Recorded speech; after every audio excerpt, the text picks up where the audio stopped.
Alrighty, let's talk about reviews. I'm excited. Welcome to Module 17 on the Air Cash Flow class. Just a reminder of that disclosure, I'm not a licensed attorney, an accountant, financial advisor. I'm a student just like you. I'm learning just like you are, and I'm just sharing what I've learned about reviews with you today. Can't wait to get started. Let's dive right in.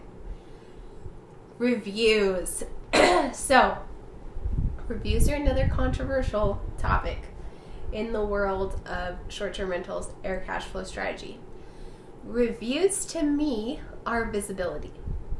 So the platform being Airbnb will rank you higher based on your reviews. You can charge more if your place is in higher demand.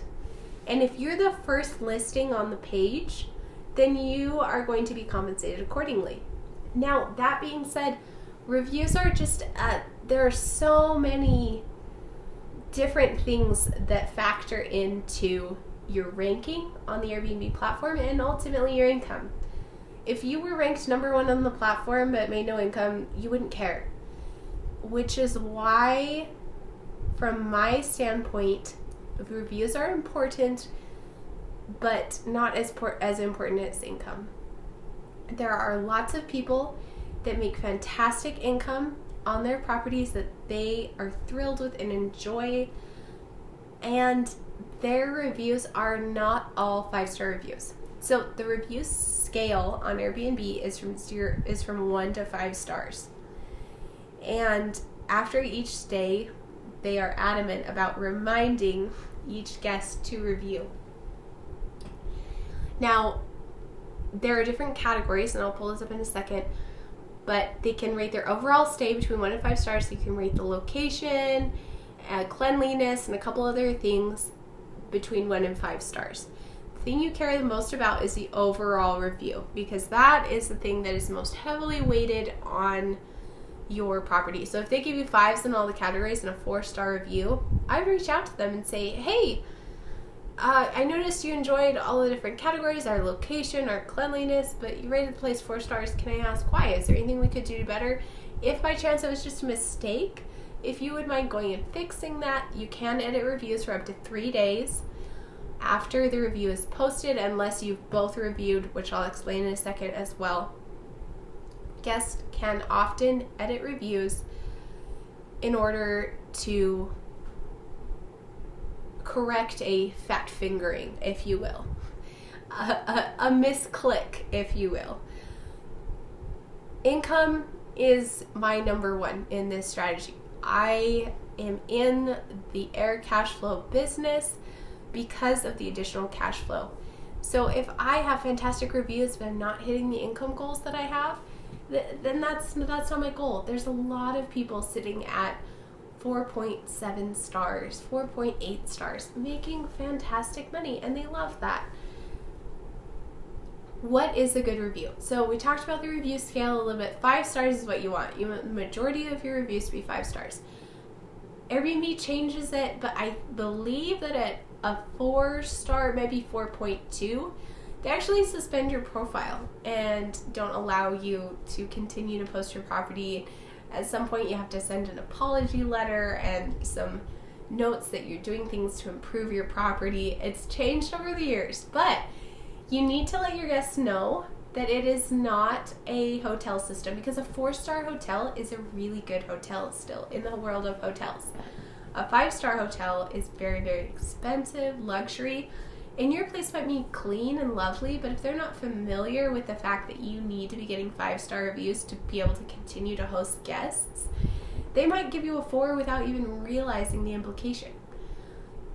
Also, okay, so the way reviews work on Airbnb, a guest stays at your place, they check out, Airbnb sends them a reminder to review.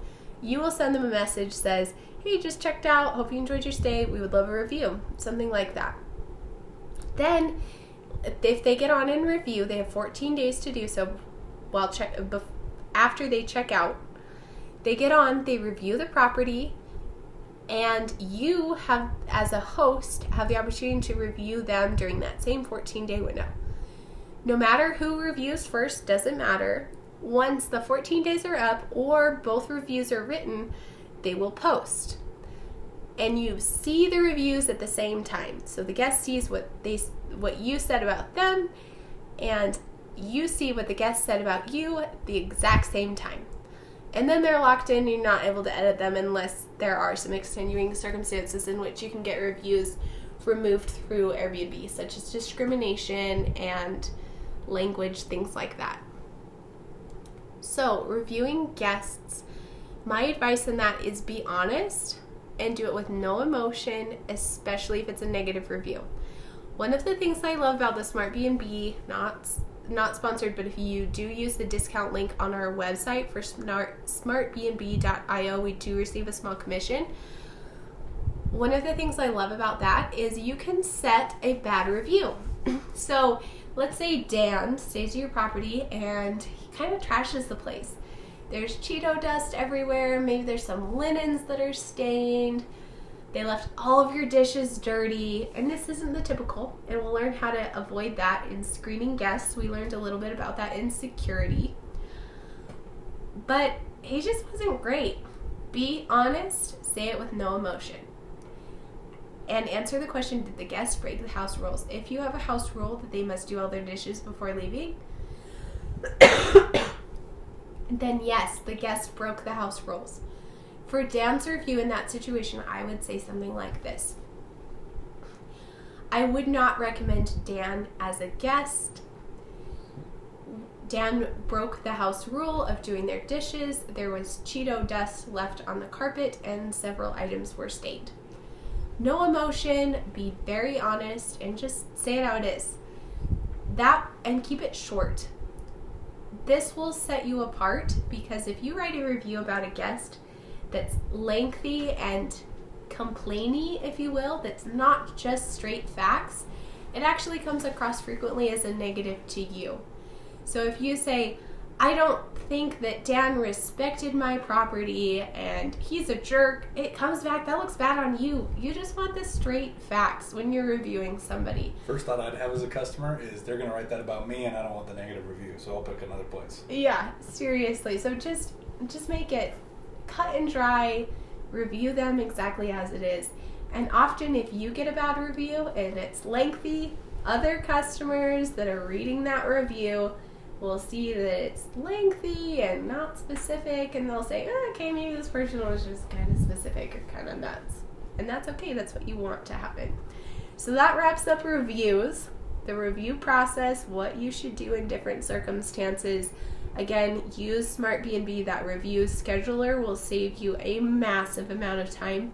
That's my best tidbit on reviews. That wraps up Module 17, and we will see you in Module 18.